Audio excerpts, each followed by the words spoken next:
Maintenant dans les coulisses de la fabrication des produits de beauté naturels et bio de notre région avec Virginie Dubois.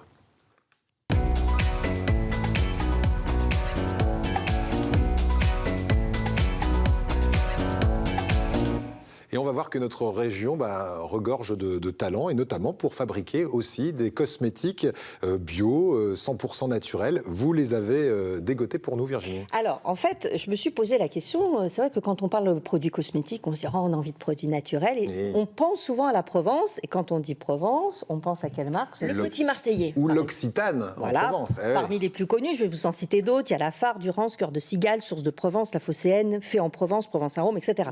Beaucoup d'appellations connues, beaucoup d'appellations avec une connotation Provence, donc nature, donc bio pour certaines, mais finalement, est-ce qu'on sait vraiment si elles sont si naturelles que ça, toutes ces marques? Et vraiment produites ici?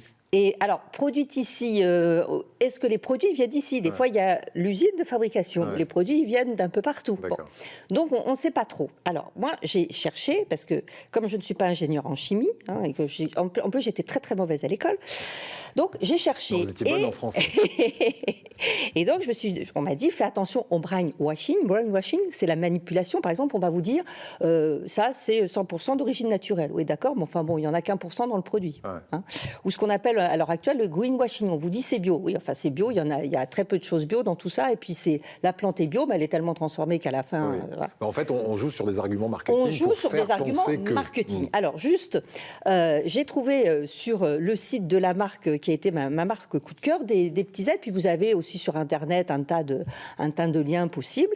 Par exemple, si je vous dis huile végétale hydrogénée, vous dites huile végétale, c'est bien ça. Oui, mais hydrogénée, c'est moyen. Voilà, en tout cas, quand il faut les manger après pour les mettre sur la peau. Alors, pour les mettre sur la peau, il faut savoir que, par exemple, l'huile végétale hydrogénée, elles sont 100% naturelles, certes, mais 100% transformées, ce qui fait qu'on perd au passage tous les actifs gras, toutes les vitamines, tous les antioxydants, donc plus aucun intérêt.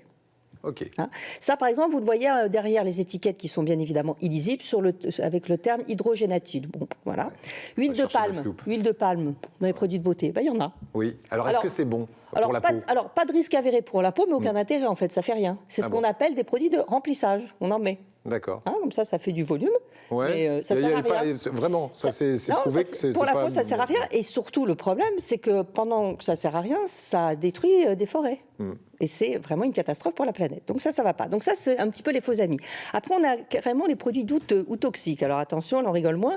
Huile minérale synthétique. Alors ça, c'est pas terrible parce que c'est carrément le pétrole. Ce qu'on met dans le moteur, c'est un peu ça, voilà. Donc c'est des produits d'origine. Donc c'est la distillation du pétrole. Qu'est-ce que ça fait sur la peau? Ça bouche les pores. Super intéressant quand on met une crème. C'est sympa. Très bien, la peau respire. Voilà. Donc c'est irritant, c'est polluant, c'est pas biodégradable évidemment parce que nous on a fait aussi attention à la planète, c'est toxique, donc c'est pas la peine. Donc dès que vous voyez marqué paraffinum, vous laissez tomber, liquidum, vous laissez tomber, pétrolatum, vous laissez tomber, il y a plein d'autres mots comme ça.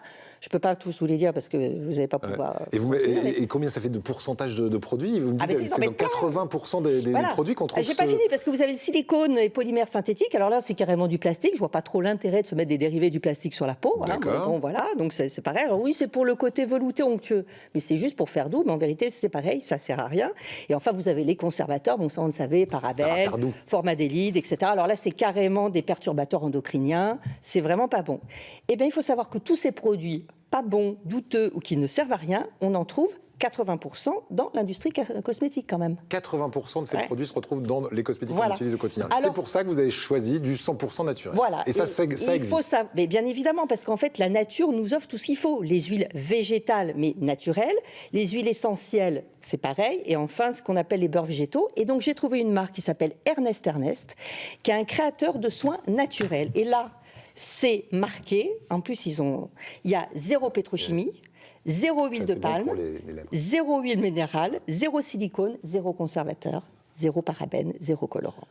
Voilà. Ce ne sont que des produits naturels à 100%. C'est-à-dire que eux, c'est 100% de produits naturels actifs et non pas 2% et 98% de trucs qui servent à rien. D'accord. La différence. De remplissage. De remplissage, comme on dit. Et donc là, vous avez une huile qui s'appelle la Parfaite. Je te laisse sentir, Sophie. Voilà, c'est génial. Là, vous avez un sugar cacao. Et en fait, comme vous pouvez le constater, c'est une toute petite gamme. Il y a 4 produits. Pourquoi 4 produits? Parce qu'au-delà d'avoir une éthique bonne pour la peau, ils ont aussi une éthique bonne pour la planète. OK. Et ce qu'ils disent en fait, c'est que ça sert à rien d'avoir dans notre salle de bain, et on le sait, 10 crèmes pour la peau, 15 trucs pour le corps. Bon, là, il manquerait peut-être un truc pour le corps. C'est vrai, on va leur dire un petit truc pour le corps. Moi, j'en ai marre.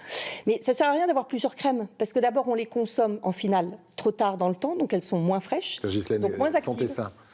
Voilà. Ça, c'est cacao menthe. C'est un baume pour les lèvres after 8. Et alors, pour la petite histoire, ils habitent à Marseille, ils fabriquent à Marseille, et ils sont 2. Et c'est le monsieur qui, par exemple, fait tous les emballages. Pareil, emballage, D'accord. carton recyclé et donc recyclable, contenant en verre recyclable. D'accord. Très joli. Voilà. Bon, ça... Sans conservateur, ça pose pas de souci. Non, ça pose pas de souci. Virginie... C'est un débat là-dessus. On pourrait y revenir, on pourrait en parler pendant des heures, parce qu'effectivement, quand vous allez chez certaines esthéticiennes, elles disent « Ah non, les produits bio, les produits naturels, ça se conserve pas ». C'est pas vrai. Ça se conserve. Ok, Virginie, juste, je me mets à la place de celui ou celle qui nous regarde en ce moment. Oui. Ça coûte combien? Parce qu'on sait que quand c'est bio et naturel, ça coûte cher. Alors, souvent. juste pour vous dire, il y a des huiles merveilleuses pour la peau qui valent, par exemple, une centaine d'euros. Et il faut savoir que de grandes marques très connues, 30 centimes de produits en réalité à la base. Donc, ils margent énormément. Là, mais oui, les cosmétiques margent énormément. Très, très peu. Ouais. Mais comme, malgré tout, ce sont des matières premières qui sont vraiment essentielles, par exemple, cette huile, la parfaite, coûte 56 euros, ce qui, en final, pas très cher. Pour combien d'utilisations à peu près? On a quoi, 3 mois, là? Plus que ça, là. Plus que ça, 6 mois. Ouais. Ah bah, oui, bon, d'accord. Voilà. Ok, allez, on se fait plaisir. Mais au moins, ce que tu mets sur ta peau, c'est bon. C'est bon. Voilà. Et ben voilà. Donc, un coup de chapeau à Ernest. Qui est une entreprise toute jeune. De la région. À Marseille. Ils sont à Marseille. Voilà. Et ils travaillent en duo. Et moi, je trouve que c'est bien de les encourager. Eh ben, on les encourage. Voilà. Merci Virginie.